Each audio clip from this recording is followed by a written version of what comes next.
When you have a lot of stitches to cast on, as I do for the back of my sweater, I have 90 stitches to cast on.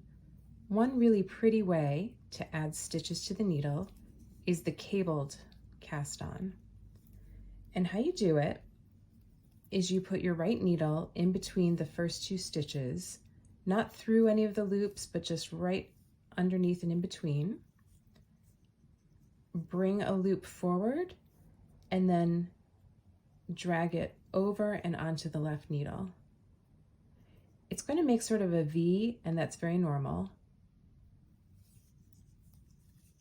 And then in this way, you're just knitting from one end of the ball of yarn, and you don't have to guesstimate how much yarn you're going to need to cast on all those stitches.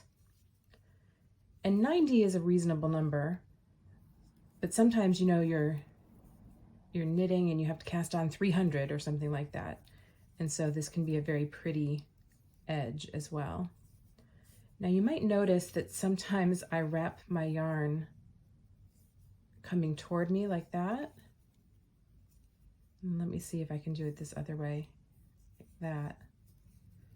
I'm not convinced that you'll see a difference, but I do notice that sometimes I'm not consistent. So never fear if you go one way, but I think it is better to be consistent. There, and then it has a nice cabled edge at the bottom.